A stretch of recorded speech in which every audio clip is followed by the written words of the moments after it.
side at the microphone from the green light to the speed trap. Gregarino and Joe D calls them as they seize them, and you better believe them. Here, relevant news, biased opinion, and outright nonsense regarding every aspect of automotive culture. Gasp! It's mechanical trickery never before broadcast over FCC-regulated airwaves. Thrilled to the explosive tension as Ray and Joe cuss each other down track, barrel roll across the finish line, laughing at certain disasters as they shake hands with the devil. All that and so much more at high noon this Sunday on the Motormouth Radio Hour. Call in and speak live with the Wizards of Speed and the Live Feed, Ray Garino and Joe D. Bring the whole family. Kids under 12 get in free every Sunday at noon on WHPC. Take the Hempstead Turnpike to the Meadowbrook Parkway and look for the no parking on the expressway and no express service on the parkway sign. Go right on Highway 24 to Garden City. $2 all-day parking includes pit pass. Alrighty, teens, queens, guys in blue jeans, everybody out here with umbrellas and raincoats. You're listening to Motormouth Radio, Long Island's only automotive talk show. Yeah, we're in a garage. In rainy You hear MALBA. Echo. We're in Whitestone today. We're not in Long Island, so we are doing a little different. So we're Queens' only talk show of cars. You got that right. It's our first live remote, and we're having a ball here. We're just trying to it's a wet ball. Yeah, we have to dry it off every once in a while, but it's it's really cool. By the way, those of you who shoot me Facebook messages and so forth during the broadcast, usually my laptop is behind me and I can't really see it under the circumstances, so please don't do that today because nobody's going to hear nothing for the next 2 hours from me unless something changes, okay? Right. Communications. We can take phone calls, though, so you can. Oh, yes, 516-572-7440. Absolutely. And don't forget to check us out on the web, motormouthradio.com, or follow us on Twitter, Motormouth Radio, or Joe's favorite, which is Instagram. Real underscore Motormouth Radio. Exactly. Oh, I'm going to go up on that balcony and yell. So open your window. There you go. So we do have a lot of things planned here, Joe. We got interviews. We got personalities showing up. Our host, Billy Velvet, has been doing this show for how many years has it been now? It's like 25 years. It's a long or something time, like that, yeah. And, of course, this is a community event. This is something that not a lot of people know about. I found out about it because of Marty Schorr. Yeah, Marty, and through Billy. And I had a kick to you. Yeah, because I was like, oh, Whitestone. Yeah, of course, every year. Come on. I had to ask you, what's this place called MALBA? And you said, oh, it's in Whitestone. Tell me, what is this MALBA? Yeah. So, of course, we'd had Marty on the show, Marty Schorr on the show as a phone guest many times in the past. Yes. Because of his great literary works. Yes, he's got a ton of those. So, we'll be talking about that today, among other things. Mm-hmm. I'm sure he'll regale us with many tales. And he'll be doing book signings here, too. So really? I brought some of mine that I'm going to have autographed. Excellent. And if you don't know, we just Marty, need an umbrella. Marty was Joel Rosen's partner at Motion Performance in Baldwin. And if you don't know what Motion is, you're a kid. Get Wikipedia, because you're probably under 30 because it was one of the premier high performance. There was some kick-butt cars come out of that place over the years. Everything they did got track tested. In fact, they even had a guarantee on the phase cars, the phase 1, 2, and 3 cars, that they would go a certain elapsed time and speed, and if they didn't, they would take it back. Yeah. So that's pretty. That's some pretty impressive stuff over there. Absolutely. I spent many years reading the magazines there. Oh, absolutely. Yeah, that stuff was all over the magazines. Motion.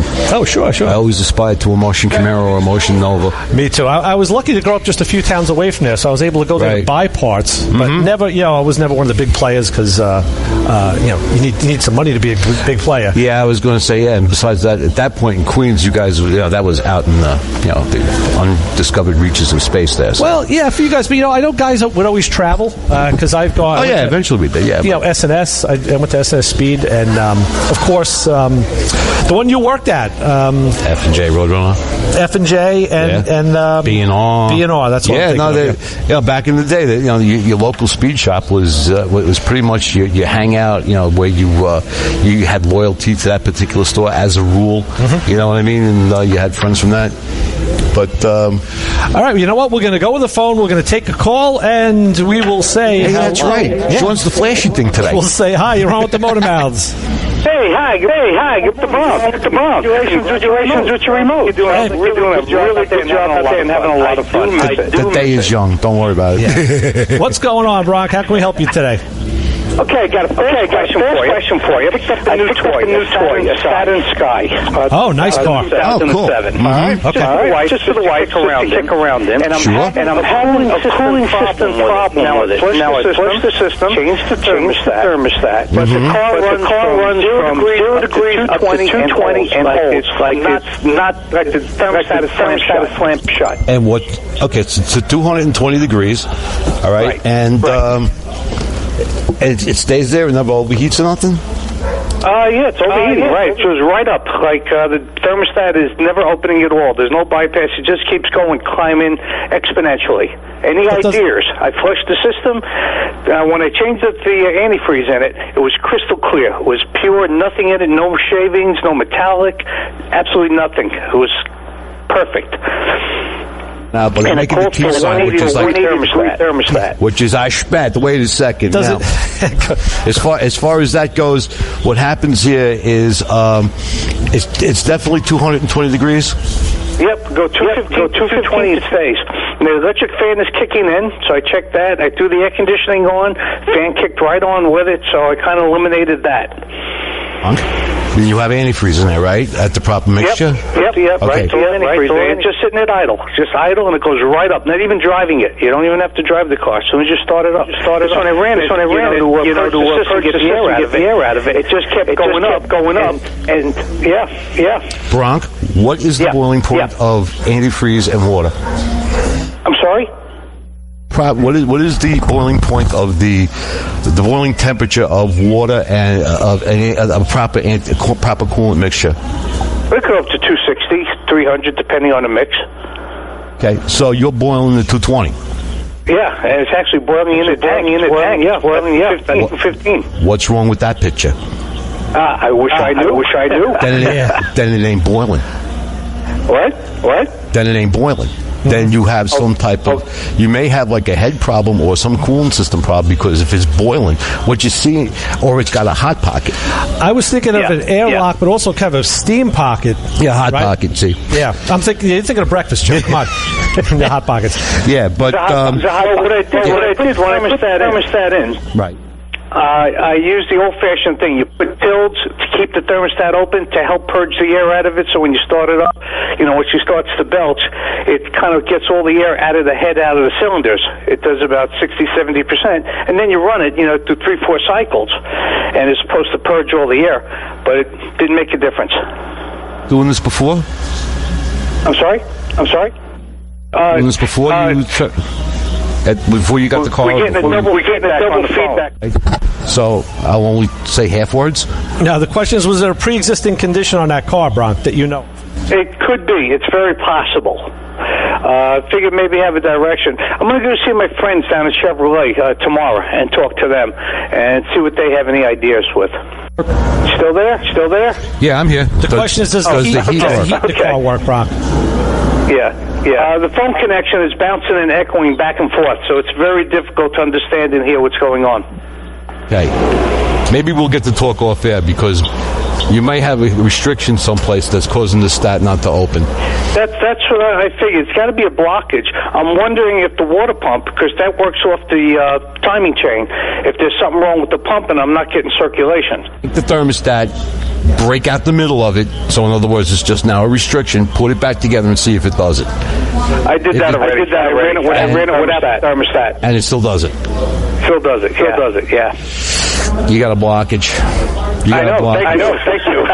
They have this cooling system module in that car. I never seen it. Looks like a radiator built in. Now, I don't know what that's all about. Well, that actually is there for... It shouldn't really restrict the coolant flow per se. I think what you got there... I mean, I've had problems. That's the Ecotec motor in that car? The 4-cylinder? What? It's got the 4-cylinder Ecotec motor? Yeah. I remember reading about like electronic control thermostats. Is that what that controller would do? That's part of it. Actually, what it does is it preheats the stat to get it open sooner. Okay. Yeah, like in your Cruise. Right. Now, the reason why I'm saying is that I've seen where like a heater core. It depends on the body style that it's in. Where like believe it or not, certain what you wouldn't think of immediately, like say like a J body, like a Cavalier.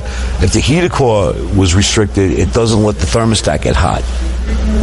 And then of course that would cause it to overheat. And the thing to do there is yank the stat. And of course, if it stops doing it, okay, you're good. On your case though, if it's still there, how does the car run? Does the car run okay? Runs beautiful. Okay, but it just makes that bubbling and gurgling there. Because what it sounds to me like is that you've got excessive gas. And, not the kind that you're going to fix with Tums or nothing, He's been charged with that before. Yeah, I wasn't going to go there. It's not the first time. But thank you, Ray. When something starts bubbling at the, below the temperature like that usually means that there's either a hot spot or there's exhaust gases. Now, I worked on a Chevy Cobalt, a Cruze with the smaller version of that motor that basically what actually happened is that it could actually see smoke coming out of the O2 sensor hole because the guy overheated the car, all right, like one time too many. And then the next thing, we got everything back together, the thermostat worked or whatever, but it would actually blow smoke out of the O2 hole. It cracked the head. Oh, jeez. Did you get a good deal on the car? Yeah, I paid $5,000 for it. They came out of a show, 8,000 miles. Immaculate. Yeah. I would suggest that have a talk with the guys at GM because they have a different aspect on things. They're going to see that motor a lot more. But I'm going to do a little research myself. But I have a funny feeling that you may have a crack in something. You know what I mean? Because there was no water coming out of the exhaust, no water in the oil whatsoever. There was no telltale on the radiator cap. Sometimes when you get exhaust gas, you get that little brownish, mucky stuff on the radiator cap. Everything was crystal clean in it. That's got an expansion tank, right? It doesn't have a traditional expansion tank, yes. Right. Okay, what you do is take one of the hoses off from the radiator, take the old school vacuum fuel pressure gauge, put it on there, all right? You got to run the car while it's cold now, you know what I mean? Yeah. And see if that builds pressure when you don't, when the car is cool. Because if you do, you've got some type of combustion leak. Well, I figure I'll talk to Chevy. I'll give that a try. And the worst comes to worst at this point, here's the keys, here's the call. You may have some type of issue. Combustion leak. You know what? I'm going to do a little thinking about this too because we got to work on this phone connection here. All right. So I'll get back with you, Bronk. Because I love head scratches. You know that. All right, guys. Have a great day. I will catch up to you later. And thanks for all the help. You guys are terrific. Keep it up. All right, cool. Brock. Thanks. Bye-bye. So long. All right, that was an interesting problem from out in Nevada on Motor Mouth Radio here at the Wet and Wild MALBA show up in Whitestone. As we sort out our phone issues, we've had some issues with that area just in the past, but there's a problem. A perfect example of buying something in good faith and it looks great and you don't know what you're getting into because there's a whole... I have a funny feeling that's why he got that car for that deal. Exactly. That's why I like to buy the cars that don't run or, like there's a hole in the side of the engine. Like, what you're going to fix. There's no two ways about it. But, I mean, there's nothing...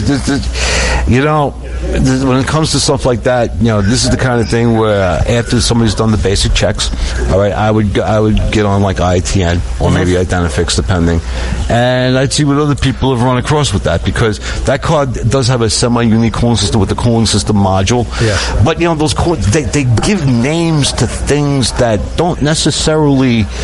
They're not high-tech moonshot stuff. Right. You know what I mean? So in a situation like that, you start getting suspicious of it when you really don't have to. Yeah. What year did you say that was? 07. 07. Yeah, I'm going to have to take a gander at that because I've never had one of those in the shop. They're not very numerous. You know what I mean? In some neighborhoods, you see cars like that. I guess out in the west, in the warm and nicer weather, you would have some type of more exposure to that. But no, you know what I mean? Bronk, I'm going to work on that for you. In the meantime, if there's something that comes up, I'd love to let you know. Yeah. So what was any weird, wild service issue? You're smiling already, I know, because there's not a week goes by that either one of us doesn't have something that's crazy. Yeah, I mean, apart from playing with that Grand National that's sitting in my shop there, which I had the injectors done by the boys down in South Bay. Frank Jewell, very good. For a very reasonable price, I had 2 dripping injectors, got them back in a day. Actually, it would have even been less than a day, but based on the logistics of the customer picking them up, right? It was a day, and slapped them in. No, didn't slap, but we put them in the car. Right. Night and day. The car used to have a stinking exhaust, hard to start, all kinds of crazy stuff. Gone, done. Nice. And it's the kind of thing where, for the most part, I'm thinking of just doing it as a regular part of the service to my other high mileage cars because, new injectors are a lot of money. They're expensive. Yeah. And for the most part, injectors don't wear out. Mm-hmm. All right, they can short out, but even that's pretty. Like these were 30-odd-year-old injectors, and they were like no more. Yeah, they were fine. 2 years ago when I did the service on my Mazda, I had to do that intake manifold and PCV valve. Right. I had to take the injector rail off, and I said, "Wow, just for maintenance, let me run these down to Frank and have him go over them." Right. Of course, now he flow tests them when he gets them in. Right. And he can record that pattern in the flow rates. Then he cleans them and he'll test them again. Right. Of course, mine were fine each way, so I just paid to have them cleaned. Yeah. So, yes. This is Dartboard. Hey there. Yeah, say hi. We're on the air right now. We're talking, so you just wanted to sneak over here. You could just we just wanted to say hi. Then just stick that on so you can hear us. Stick that on your head. We had to walk in and wave at the camera. Laura, Dartboard Doug's wife. See, yeah. So you and there's say hi right behind you. Yeah, you see, you're on for posterity there. Okay. On Facebook? No, we didn't do that because we got too much. I have to teach you. Yeah, I know. We got so many things going. We got wires, cables, whatever. I feel like I'm working on a car here. He's coming. He's bringing the Corvette, I think. Thanks for the warning. Oh, the black one? Yes. Cool. Nice. And I did want to give him a face mask and a snorkel to come down here in it. You can lend him your snorkel? Is that what it was? Oh, that's cool. Yeah. But I just wanted to stop by and say hi. Oh, it's great. Because Ray I never met. No, you never did. That's right. You provide us with some great internet content. Thank you for that very much. Absolutely. I never met You've Ray. become a celebrity. Very nice to meet you. So, but see, we have our first walk-in guest. Yeah. That's pretty good. And I said on Facebook, hi, Laura will be there. Right. So, yeah, you did. Yeah, absolutely. And here I am. That's see? Good. So I guess the car didn't get repainted yet. No. The heater core didn't get fixed yet. Right. What has happened? Nothing. In the Dartboard household. In the Dartboard household, he is now taking the 2005 Town and Country, which Joe is very familiar with. Oh, definitely, yes. That we park it next to my 2003, yes. And he's repairing that. Okay. Yeah. That's been. And I said the most deadliest words the other day was, "Why don't we just get rid of it?" Oh no, not the minivans! No, you can't get rid of the minivans. They're all-purpose vehicles. Oh, come on! Have you ever seen my white piece of crap, my rolling toolbox? Yeah, no, we need those because there's certain things that won't go in the El Camino, which is our other rolling. The black one. The black one that Johnny and I did the air conditioning in. Well, I never hear the end of how the windows frost up. I'm very proud of that. Well, my thing is, the other El Caminos down there. Oh yes. The other Corvettes down there. They're fine coffee tables. My 57 Chevy. Yes. 57 Ford is upstate. Yes. Oh yeah. Well, you've got quite the you've got quite the collection. How about the steel body? What's going on with that? I'll ask Joe some questions. We're leaning up against it. It's what is the steel body? We got all kinds of stuff. Actually, right now this is the Nova. The Nova's coming. Oh, the brown one. Yes, the brown one. Yes, we have fuel system issues with that, but we're on it. All right, we'll get back to that. He's cursing right now, probably in the car if he's listening. Oh yeah. No, he's hating this. I went for coffee. Oh, you see? Well, he pulled the car out. Right. So, what are you driving now that the minivan is down for service? No, she doesn't use the minivan. I don't use the minivan. Oh, you don't? Okay. The minivan has a name. Her name is Bertha. Yes. I have a 2015 Journey. Right. Oh, okay. Which kind of superseded Bertha. Bertha was your truck for a long time now. Bertha I got in 2005. Right. Okay. And I met Bertha with bad injectors. Bertha, I blew the motor up. Wow. Did you? It came very close to not getting back to running condition, but Johnny and Johnny and the other guy. The other guy. The man I sometimes call my husband. Right. They got the van up and running, so I haven't driven Bertha in 3 years, 4 years. Right. Bertha, don't you come around here anymore? Bertha's got a lot of physical damage to her as well. Bertha's kind of beat up. Makes my minivan look mint. So let me ask you this, Laura. What was in your automotive purview before the Dartboard chapter of your life? My dad was a diesel mechanic and a regular mechanic as well. I went to Edison. Did you? Where Johnny and I were classmates. Oh boy! In auto shop. Wow! See, so that was a good graduating class. So I know I left though, but I passed the cursing class with flying marks. Yes. I had a lot of help in that class because at the time they were just letting girls into the school. Right. So I had a lot of help, but the newer cars I can't really do too much with. But give me an old one, I can make a fan belt out of a pair of nylons. I've done that. I can make a fan belt out of a gasket with a ball peen hammer and great and a skill. piece of oak tag. Everybody's kid should learn that. I could change my own oil. Excellent. I get by. Yeah. Wow. I get by. Yeah, see, there's without not too many gloves out there, right? Yeah, no gloves. Ask my kids to change a flat on a car. Absolutely no clue.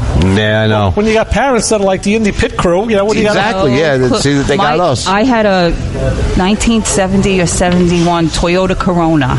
Was my first car. A Corona.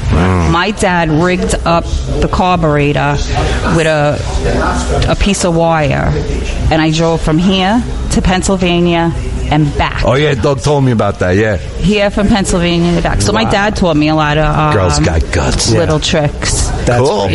See, so how's that helped you in just everyday waking life? Well, if something goes wrong with the car, I know kind of what to look for. I go over there was something wrong with the car a while ago. Joe, I think you looked at it too, or maybe the guys upstairs did. Right. It was making this kind of weird grinding noise when I started it, and it would come and go. So I was right here in MALBA one morning on my way to work, and I got out, and I took my camera out and I recorded the noise. So when I went over to Dodge and they were telling me I'm crazy, I'm like, this is what it's doing. That's right. You took that to the daily. That's right. It was on the warranty. Yeah. So I know, and I do have to say one thing. I'm very proud of myself, and I told this to Johnny the other day. The minivan. Yes. Every 4,000 miles, I used to have my brakes changed. I haven't had them changed once. See? In my journey. So no more carrier landings for you. No, but you know what? I drive around. I have a toolbox in the car. Yep. That's the right. I have anything I need to get myself through what I have to do. You set yourself apart because most people's toolbox these days is a cell phone. Right. So good for you. And I don't need to. And I could also drive Doug's 67 Chevelle. Oh, there you go. Oh boy. Which nobody thought I could do because it's got an overhead cam.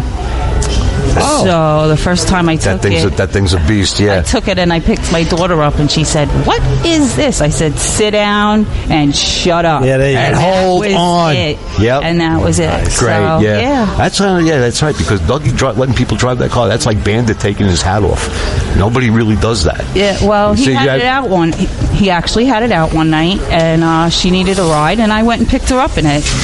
The kids call them hoopties. Yeah. Yes. The hoopties. It ain't which is technically something different, but they're just saying that ain't no hoopty that car. No. But the grandkids are into it. We actually had the grandkids down in the what are we calling it today? The CF, the UD. The CF. Just two letters. We took the kids. I took the kids down to the CF, and our granddaughter is going to be 7. She likes to get in all She likes the 55, She likes the 55 pickup truck, The pickup truck. She rolls Johnny's hands up in the windows.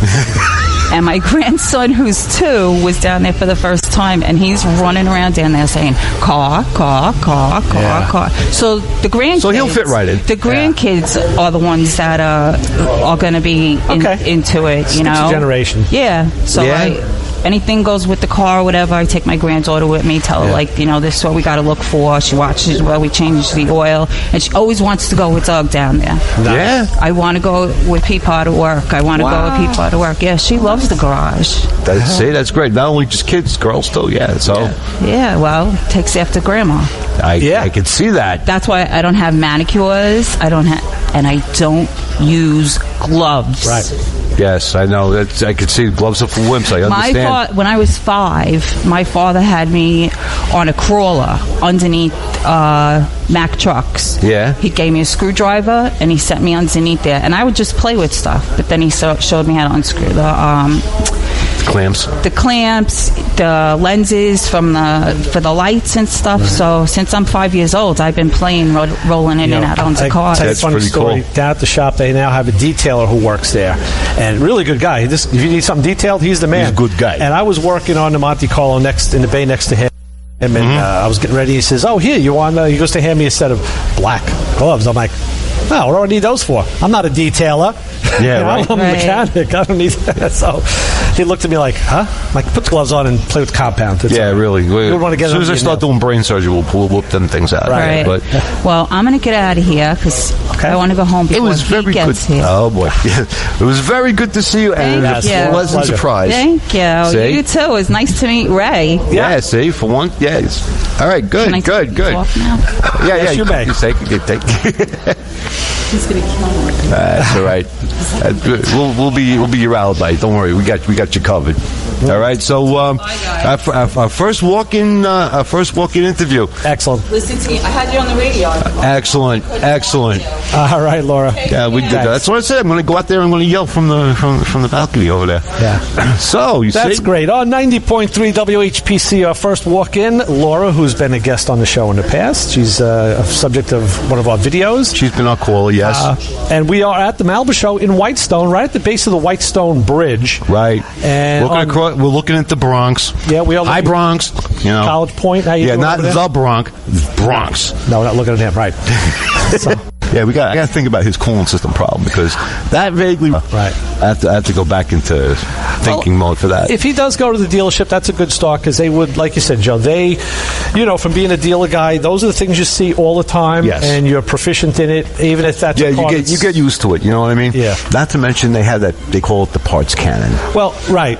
They do have that. The load the parts cannon. Next thing you know, that's going to have a thermostat. It's going to have a radiator. It's going to have belts, hoses, and all kinds of other stuff. So that's the thing. Select people like me have guys like you who we could tap and say, "Hey, where do I get this, or what's the part number?" You got to think stuff out because a lot of times diagnosis is not. They have their network too. So we're going to queue up. We're going to take a bit of a break because we're getting a little parched here. We're going to down some water. Yes, and I'm not quite sure how. I'm just going to stand outside with my mouth open. Yeah, right. So we'll throw it back to Kim at the studio. Let us take this out for a bit on 90.3 WHPC. Take it away, Kimmy. Music history. Go ahead. Ask me anything. What was the #1 song this week in 1967? I don't know. That was like 50 years ago. I guess it was a Beatles song? Wrong. Roll again.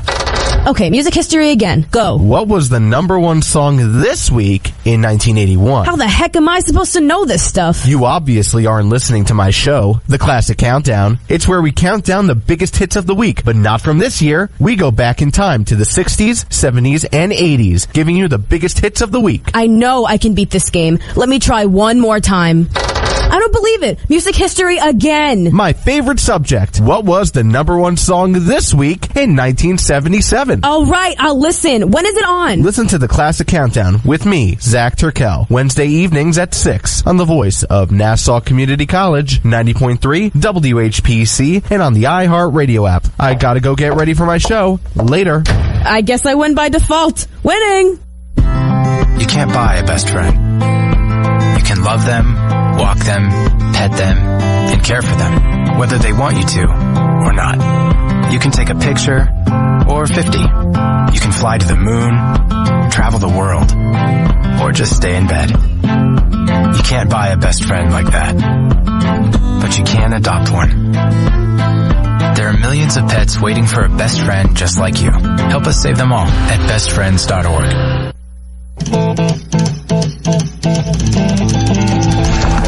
Nice. A little bit of ZZ Top to bring us back on Motormouth Radio here at the MALBA show. Hey, we are doing a rainy remote from Whitestone, and we're dealing with walk-ins. We don't know what's going to happen. We have a lot of guests scheduled.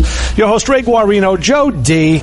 We got the whole crew here. We got our social guys. We got our PD. We have some guests in the wings that aren't quite ready yet, but we're going to be talking about all sorts of things automotive and your calls, of course, at 516-572-7440. You can get us that way. We're working through the phone line issues, and we'll make it happen, because this is a little out of our normal wheelhouse. Although we are among cars, we're right in our wheelhouse, so to speak. But it's okay. We're going to see if we can wrangle Mr. Marty Schorr, who is standing kind of right behind us in our enclave, and here he comes. So let us see.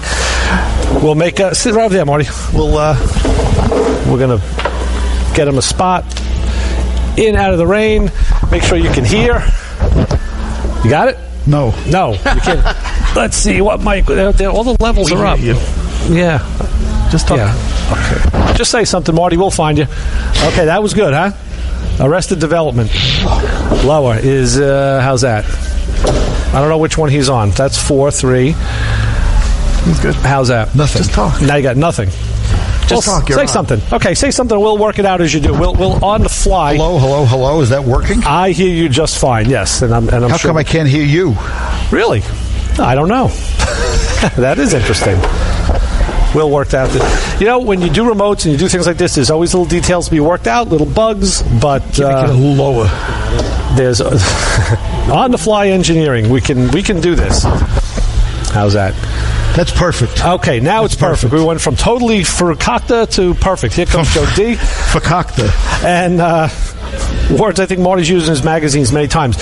So, Marty Schorr, it's a pleasure to have you here. We've had you on the radio show in the past. Of course, talking about all the books that you wrote and the great history. You know, you've covered all the great history with motion performance and whatnot. Right. And now you're still authoring books. You also are the chief cheech in charge of Car Guy Chronicles down in Sarasota, right? How's I'm too old to retire. That's good. You know what? Keep going. Is that how that works? There's a zone for this? Right. So we can cover the books. We've done that in the past. What's up currently with Marty Schorr? What are you doing these days? What takes up your time? As little as possible. I'm trying as little as possible. I mean, when I heard it was going to be raining up here, I flew up from sunshine because I don't get a lot of rain. So an intrepid soul, no doubt. Right. And what's really bothering me, I'm sitting here looking at mid-series Corvettes out here, and the Marlboro Maroon one that you don't see right here to the left, big block car. Yeah. That was my car. Was it? Black interior, black top, black stripe, 427, side exhaust, rally wheels. Wow. That was my car for... I bought it in 1976, and I sold it in 2000. Oh, wow. That's a good long Before I moved to Florida. That's a long-term relationship. Yeah. I was really smart because I kept on figuring, what's the sense of bringing a non-air-conditioned convertible to Florida? Right. So I sold it. Yeah, they have ovens, yeah. That was a dumb move. Well, we've all made those moves in our lives, right? Yeah, the flat forehead moment. Yeah. I said, what was I thinking? Yeah. I also thought it was too noisy. Okay. To bring it to an apartment house in Florida, they'd probably throw me out. But now I realize shut that thing off, you young whippersnapper. I wouldn't even care. What do I care? It was a side pipe car, I guess. Yeah. Oh, there you go. Yeah, that's. But you know the funny thing about me and a Corvette, when I bought the car in '76, there wasn't a lot of talk about matching number cars. Right. People bought cars and drove them. They were just cars. Right. So I didn't know anything. I bought it from a very reputable Corvette dealer in New Jersey, and figured he wouldn't sell me a car that wasn't right because I was doing Vet magazine and the last thing he wanted to do. Wrong guy to tick off. Right. Yeah. So I walk in and I see this car, this Marlboro Maroon car, and I said the only problem is it has a 427. I want a small block and 4-speed. I want to drive the car. He says, here's the keys. you're not going to want a small block car. Take it out. So I drove the car and I bought it on the spot, and it turned out to be a matching number car. It had rear shoulder harnesses. Wow. It was a side exhaust car, matching number. Everything was right about the car. Right. Never realized it. And so I drove the car for a lot of years and then sold it in 2000. I sold it. The story of selling that car, probably nobody else can match my story. Okay. I guarantee you. Give it a shot. I sold it to a blind guy. Cool. Really? Okay. I'm looking for a black car. Yeah, it's black. Yeah. He owned a little business on Route 17 called Collector's Corner. And he sold Corvette accessories, and his biggest product was these little boxes that you put issues of magazines in for a year. Right. Okay. Like that, yeah. right? Like them sleeves. And he saw that. I never went there, but I saw his ads all over the place. I knew his name. When I decided to sell my car, he found out and he called me up and said, I'm interested in buying it. Can I come over to your house? I lived in Harrington Park, New Jersey. So he wanted to come feel it? No, he didn't say. I didn't know he was blind. Oh, okay. He comes to the house. He said, I'm coming with my banker. I said, okay. It sounded like a skit, you know. Yeah. Car pulls up, new Audi at the time. Out gets the driver and the other guy. And the other guy is holding his hand. He walks over to the car and introduces him. And I'm saying, how come you're holding his hand? He goes, well, I'm blind. And I said, you want to buy this Corvette and you're blind? He says, yeah, if you can just take me for a ride down the block and back, I'll let you know if I want to buy it. Wow. I said, okay. I put him into the passenger seat. Took it down my block. I got on it, hit it a couple of times. The damn thing was so loud, you know. I mean, even if he was deaf, he knew what that was. And he said, fine, let me go home, and my banker will call you tomorrow. This is a weekend. Guy calls up and says, he wants the car. He's paying your price. I'm sending out a check from my bank. Nice. And he gave me an address. He says, could you deliver the car to his home in Saddle River? Very upscale. Okay. Much more upscale community than I lived in. And so I polished the car, clean it up. Hard top is on. My wife and I go out. We go to Saddle River and we find the house. And the house is probably 3 times the size of my house. And in the side driveway, when I pulled in, the doors were open. Yeah. And there were 4 bays. And those 4 bays were 3 427 tri-power 67s. A Goodwood green one, a bright red one, and a white one sitting there. And I said to my wife, the guy's blind. Well, he was legally blind. He can't drive. Oh, but he can see things. And he lives, of course, in a dark house. Lights. It was a black house when I walked in. Wow. Walked in. He gave me the check. I gave him the keys, and he said, "Before you go, you want to see my cars?" So I said, "Yeah." I saw the 67s. He says, "No, the other ones." So we go downstairs, and he has a garage facing out in the backyard, under the house. And he had 5 solid axle cars. Oh, boy. All restored cars. Oh, my God. Fuelies and whatever. And when I delivered the car, the sun was setting. And I said to my wife, I think we made a mistake. Look how beautiful this car looks. Yeah. The sun was coming down. That MALBA room just jumped out. Gorgeous color, yeah. Yeah. And I said, well, we did it. Well, about 3 years later, or 4 years later, he sold the car to Terry McCallis, the McCallis operation out in the Midwest. Okay. And they sold it to a doctor, I think his name was Tracy, in Detroit, who contacted me and said he's putting the car in for a Bloomington restoration, and he got a gold. And he sent me the pictures. And of course, in pictures, the car looked exactly like the car sold. Sure. But it wasn't, you know. But I haven't come across too many people who sold their car to a blind guy. No, that is unique. Yeah, that's definitely And he unique. couldn't drive it. I mean, somebody had to drive him in these cars. That kind of takes the cake. And he lived alone. He had a cat in the house, and no lights on in the house. and it was really eerie thing. But wow, it is. And it's just full of I regretted selling the car once I moved to Florida and said, "This is stupid." Well, yeah, but that's what happens. We all have that car. Yeah. That we, for some reason that we decided it's the right thing to do to get rid of it. Yeah. And then you smack yourself a year later, 6 months later. I'll tell you what people shouldn't regret. People now have the rare opportunity to actually call us at 516-572-7440 and ask Marty a question. Talk to him about his vast career with magazines and cars. Now, you were the what was your the Vet magazine? That was your creation. So you were top of the masthead. I created it. I edited it for about 5 years. Right. And somebody else owned it, published it. Okay. But you're the... That's another one.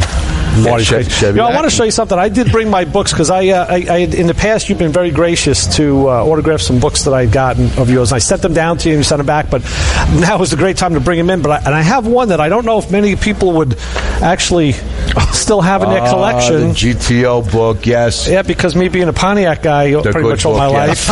And I think I probably bought this at Motion Performance. I don't know. Because I know that's where I bought this one. Yeah. Yes. Again, another Pontiac Performance. Well, the funny thing about these books, these books, this was a publishing company that Joel Rosen and I owned. Okay. So I wrote the books and had a printer do them in New York, and Joel did selling them wholesale and then selling them retail, where you would have bought it in the shop. And these were just cheaply done, newsprint books. That's why they've turned yellow. Yeah. And well, no, this is actually grease marks from my. These are last grease week. marks, right? Of course. and that's my hands. That's a Motion Firebird, with a 454 in it. Oh, okay. A Chevy engine. Yeah. Okay. Yeah. This is just a stock. Yeah. Stock Pontiac. Yeah, good cover shot. I have to say that I made more money doing these books than I ever made doing real magazines or writing real books. Really? Yes. Wow, that's great. These books sold like crazy. I can picture it, Marty. You walk into Motion, and at the end of the aisles, Joel had the magazine racks. Yeah. And you could buy, I had all the, had hot rod big block Chevys, had hot rod small block Chevys. There was a series of how-to self-help books about, one was all about cams and valve trains, the other one's clutches. Right. And I have pretty much all of them, because it was great, right? At the end of the aisle, you just sit there while you're waiting for the line to subside, where the guy picks up his slicks or somebody's arguing about something or other. Well, what's really funny about how times have changed, values of cars have changed. Suddenly a car that was just a car is now solid gold. Right. Back in these days, I'd say back in the 1960s, 1970s, nobody really cared at Chevrolet or Pontiac or Dodge what you did with factory material. They really didn't care. Right. Because they wanted it disseminated to enthusiasts. So they didn't really care. Nowadays, you can't take factory stuff and reprint it. You're going to be in court. Right. But the biggest selling books we did were the Chevrolet ones, which probably are no surprise. No. But they were the factory racing parts. Right. That we used on the Zl1 cars, that we used on the McLarens, that we used on the road racing Camaros. Mm-hmm. They were all the parts list. Now, Chevrolet gave that away. Yeah. I turned them into books and we sold them. Funny, I had the car that got away from me is my second-gen Camaro, and when I got it, the engine was seized. I had to buy some parts, so I used one of those books to pull some part numbers out, and I went down to Lion Chevrolet, which, used to be Baldwin Chevrolet. Right. And I saw my favorite parts guy, Frank, who was down there, and I said, listen, I need some parts. I handed him the list, and he looked at me and says, where'd you get these numbers from? I'm like, why? He goes, do you know what these numbers are? I'm like, well, yeah, I need an oil pump, a shaft, I need, a list of things. It was like L88 parts. I was like, well, yeah, because I sourced them out of the right book. Yeah. And I have the receipt at home for an L88 oil pump. I think I paid $45 or $40, something like that. Something that today is unobtainium, even though you'd never see it in a car. Yeah, they'd laugh at you. You want what? Joe was a Chevy parts guy. Yes, You worked in a dealership? Or? Chevrolet over in Douglaston. Oh. Yeah. active dealership. He knows all too well the magic of the part number. You know, if you have that. Yeah, if you know the right thing, if you had to know either how to look it up or you had to get it out of a magazine, you had to have somebody that was privy to it. Right. You know what I mean? In other words, you guy walks in, I want an L88 cam. Yeah. What? Why? Yeah. Yeah, because it was with special high performance. You know what I mean? Or something like that. You couldn't use the street lingo. You know what I mean? Like a Z28 wasn't a Z28. It was special high performance. Well, you would have done much more business than Baldwin Chevrolet would have done. Yeah. Baldwin was a tiny dealership. It was a little hole in the wall. It was a family dealership. Yeah, it was right, yeah. Bay Chevrolet had a following of enthusiasts in the Queens and Nassau County area. Oh, yeah. It was a big operation. We had big wholesale to shops and whatever. And plus, we had some hot rodders and stuff that come in. Yeah. You know, that was they said, okay, kid, you can take care of these crazies. I'm like, okay. Yeah. I mean, people, you know, once Joel started working with them and we started doing all the cars and the stories, people out in the Midwest and the West Coast thought that Baldwin Chevrolet was the size of Rhode Island. Yeah, right. They thought it was like bays and bays of service. Yeah. Okay, it was tiny, and there were, you know, the parts department, the high performance parts was in the showroom. You walked in the door, and there was a little desk, and there was some parts on the wall, and that was it. That was it. But you know, if it wasn't for Joel, that dealership would have continued selling 6-cylinder cars and pickup trucks for the rest of their life. You know, it was a moment in time that was capitalized on for whatever reason, however, if it was engineered or not, and it made gold. It made history because people all over the place, you know, knows about it. One of the cars we were going to bring today that we didn't because of the weather is a Motion Monte Carlo. Yeah, that my buddy Mike owns. I was working on it yesterday, getting it ready to come here, but it's got 35-year-old tires on it, so we didn't want to chance it in the rain. And it's a 350 with a supercharger. Right. And one thing I noticed, I did an oil change on it yesterday, Joe, and said, okay, the header's great, get the filter out, and the PF24 that was in the trunk doesn't fit because the gasket is different. I'm like, that fits. It's got the adapter. No, I had to get a different. I had to get the perimeter type gasket. But one of the things I want to talk about in the show in the future shows is when you work on a car that you didn't build. And you don't know who built. You don't know what's there. You don't know what they did or why they did it, and you have to try and backwards engineer it. And I'm thinking to myself, does this go back? Some of these things go back to when the car was done at Motion, or should it have been preserved? Or? Well, I mean, Motion does have. I mean, Joel Rosen does have invoices and stuff in storage. Yeah. He does searches for people. In the case of the Monte Carlo, it wouldn't be worth to pay him to do the search. Right. But it's funny because he really liked those Monte Carlos. Did he? He really did. Yeah. And his daughter still has his car. Wow. Okay. It's still on Long Island somewhere. Is it? Yeah. This one was in. This one was on Long Island. And I think his car was a white car with all lettered up, big block lettering on it. Joel's car. Right. But his daughter, I believe, has it. Okay. Out in Suffolk County, I think. I'll show you a shot. Here's an engine shot I just took yesterday. Of the with the B&M supercharger and the Holly 3310. You know, and the funny thing is, I'm under the car and I noticed it's got a metric transmission in it and a 10-bolt rear end. I was like, wow, that's kind of. I would expect something a little stouter. You know, but maybe it was the way that the original customer ordered the car. I don't know. Probably the customer didn't want to pay for a 12-bolt. Right. That's right. Probably what it was. Yeah. He really liked those cars. He had some that were lettered up with gigantic block letters, Motion on them in red on white cars. They were really coyote ugly. I mean, they were ugly cars. He thought they were absolutely beautiful. Joel and I didn't agree on a lot of stuff when it came to paint jobs and colors. Yeah. The older he got, the more he kept on building cars that were just outrageously lettered up and just kind of ugly. And interesting enough, because it's always been said that Joel presented the steak and you made it sizzle. You're the PR guy. You are the marketing guy. Yes, right. Which is I didn't have much control over it because he most of the cars were built for customers. Right.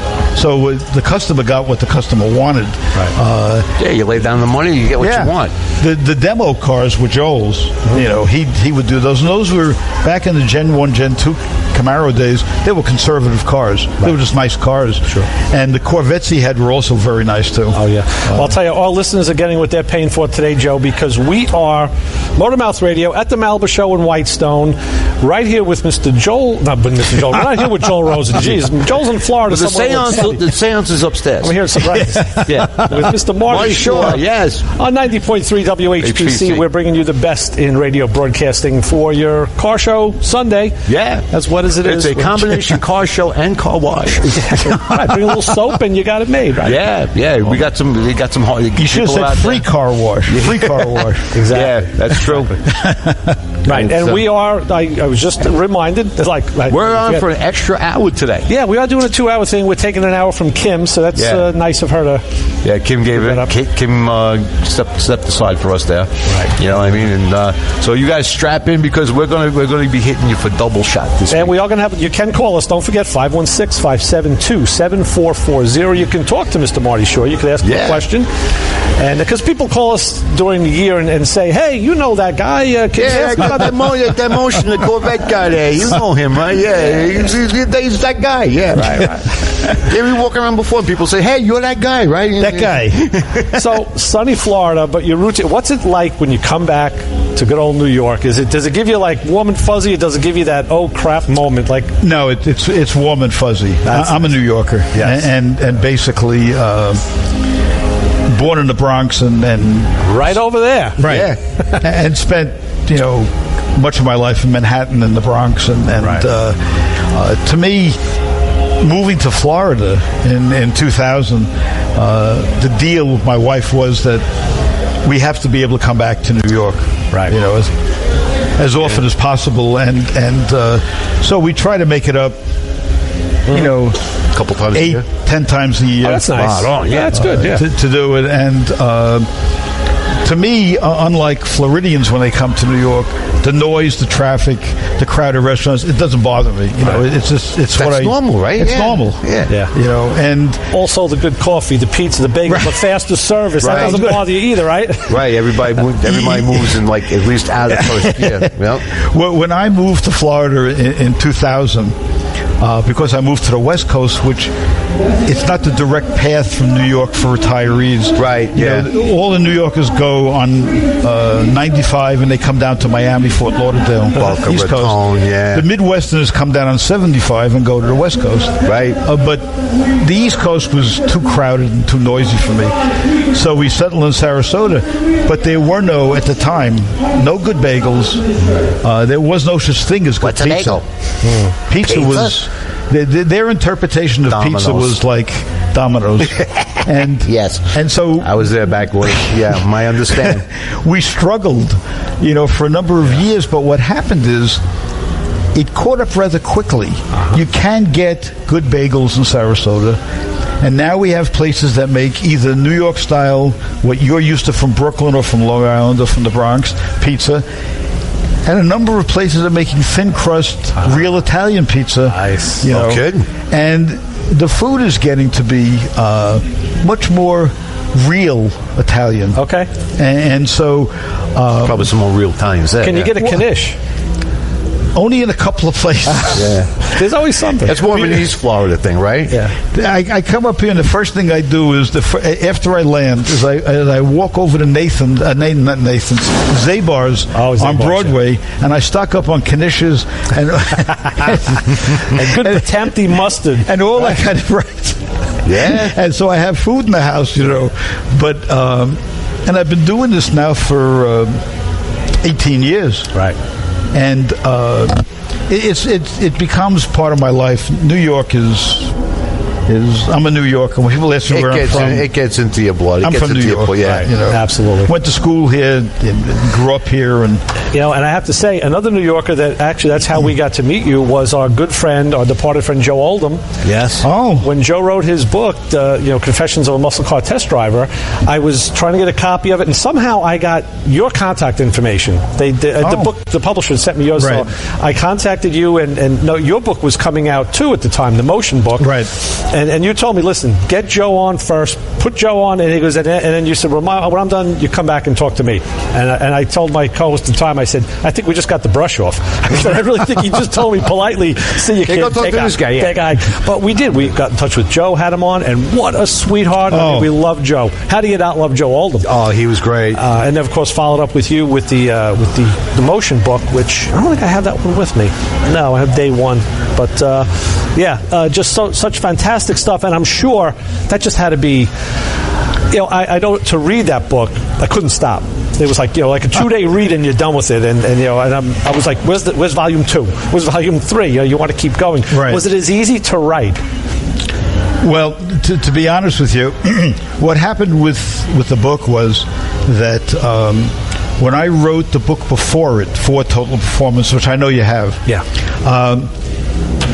I had not pitched that book to the publisher. I had pitched the book day one to the publisher. Okay. Publisher told me that nobody's going to want to do a book about you and your experiences. You're not that important. Yeah. So I said, okay. He said, who is this guy? He said, is there any other book? We'd like to get another book from you. Is there any other book you can do? I said, well, when I was researching me and it's all the stuff that I did and involved in, I researched all the brands of all the cars we were involved in back in the day, Chevrolet as well as Ford and something else. And I said I have an awful lot of Ford stuff because I was very close to a lot of the people at Ford that were racing. Mm-hmm. And just happened that the people at GM weren't as nice as the people at Ford. Okay. If you were a small circulation guy like me, if you're a hot rod, right? Yeah, they bent not a problem for you. Yeah. So I said, "How about a book on Ford?" Oh, love it, do it. So I did it. Then I went to see the publisher at a show, and I said, "I see you're coming out with muscle car books about people's experiences.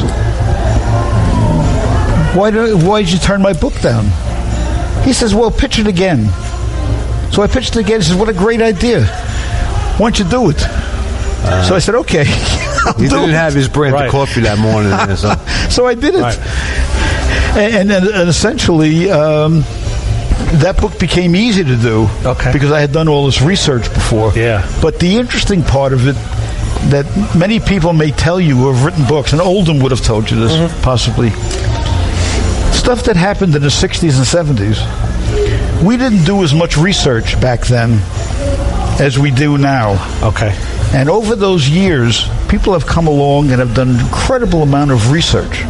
That's why you have Ford cars are documented by the Marty report, M-A-R-T-I. Right. Mm-hmm. And there's a guy who does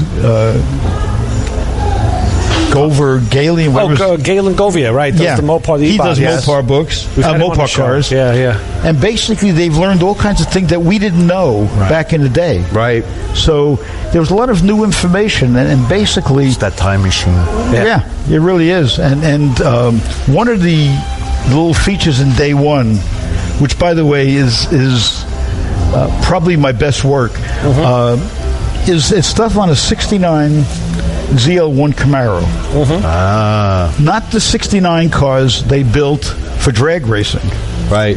But I wasn't aware that they were going to build street cars with that same engine. Now, anyone who has driven one knows you can't drive them on the street. No. They're terrible. It's an animal. It has a big old plenum manifold, no divider. Right. You can't run them at low speeds. Just like we learned from Joe, the Hemis. Right. They would run. Crap on the street, yeah. So I started looking back at my files for 1969. And I see pictures that I took at the proving grounds in Michigan, Warren, Michigan, in Milford, Michigan. And essentially I come up with some pictures of a strange-looking Camaro being driven around the skid pad. And I look for more pictures, and I get a magnifying glass, and I check the emblem on the car, and it says Zl1. And it's a street car. Wow. So I go back and I start doing research. And a friend of mine is a retired GM engineer who worked at Tonawanda and shipped those motors, the Zl1 motors. Yeah, wow. And he said, yeah, we shipped a couple of motors to Chevrolet because they were going to do a street car. Well, he supplied me with the letter applying for production of a street car. They put a divider in the plenum manifold, make it drivable, right? And they changed the timing on the motor, and they were able to get it to run on the street with an automatic transmission or a stick. Excellent.